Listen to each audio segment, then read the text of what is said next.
তারা আশঙ্কা করছে আমাদের উপর হামলা হতে পারে। আমাদের উপর যারা হামলা করবে তাদের উপর হামলা না করে তারা আমাদের উপর জলকামান নিক্ষেপ করেছে, সাউন্ড গ্রেনেড মেরেছে। সম্পূর্ণ শান্তিপূর্ণ একটি প্রোগ্রামে পুলিশের এই অতিরিক্ত শক্তি প্রয়োগ। রাজনীতি মানেই বহু মত বহু দল থাকবে, বহু মত থাকবে, সকলে রাজনীতিতে বিচরণ করবে।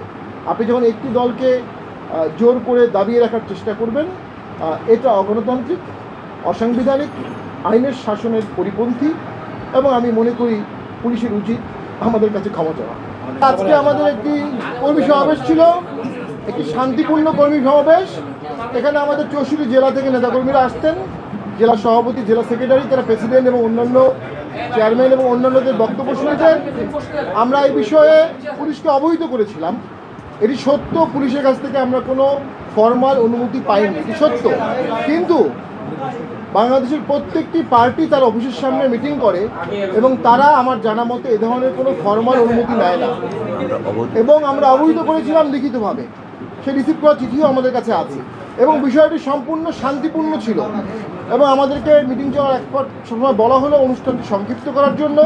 তারা আশঙ্কা করছে আমাদের উপর হামলা হতে পারে। আমাদের উপর যারা হামলা করবে তাদের উপর হামলা না করে তারা আমাদের উপর জলকামান নিক্ষেপ করেছে, সাউন্ড গ্রেনেড মেরেছে। সম্পূর্ণ শান্তিপূর্ণ একটি প্রোগ্রামে পুলিশের এই অতিরিক্ত শক্তি প্রয়োগ। এখানে অসংখ্য মানুষ ছিল, স্ট্যাম্পিড হতে পারত, পদদলিত হতে পারত এবং এক্ষেত্রে আমি মনে করি পুলিশ সম্পূর্ণ দায়িত্বজ্ঞানী একটি আচরণ করেছে। এটি অনাকাঙ্ক্ষিত। আমরা সবসময়ই আইনশৃঙ্খলা বাহিনীকে সর্বদাই সহযোগিতা করেছি, এখনও করছি, সামনেও করব। কিন্তু একটি রাজনৈতিক দল তার শান্তিপূর্ণ প্রোগ্রাম তার অফিসের সামনে করতে যাবে এবং পুলিশ সেখানে বাধা দিবে, এটা নব্য ফ্যাসিবাদের একটি আবির্ভাব হচ্ছে। এবং আমার ধারণা উপরের মহলে তারা এটা করেছে, যে উপরের মহলে আগেও পুলিশ অন্যায় করত, সেই উপরের মহলের আদেশে এখনও পুলিশ অন্যায় করছে। আমি পুলিশকে কোনো দোষারোপ করব না, তারা চাকরি করে, উপর থেকে যে আদেশ আসে সেই আদেশ তারা পালন করে। আমি মনে করি এই ধরনের দায়িত্বজ্ঞানহীন আচরণ রাজনীতির জন্য অশনি সংকেত।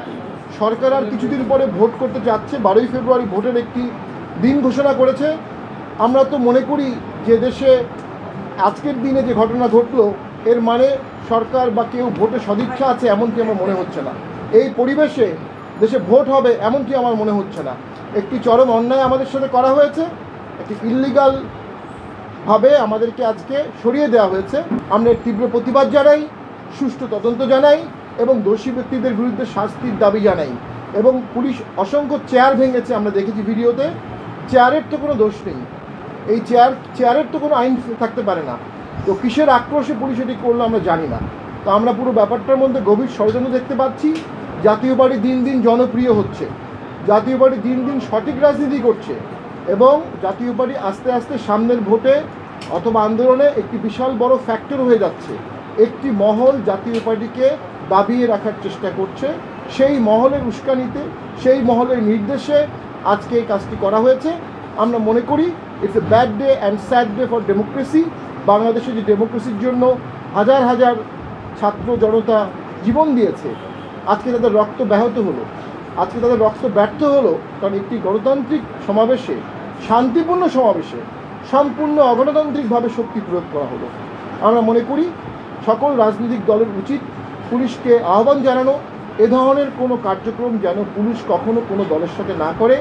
রাজনীতি মানেই বহু মত বহু দল থাকবে, বহু মত থাকবে, সকলে রাজনীতিতে বিচরণ করবে।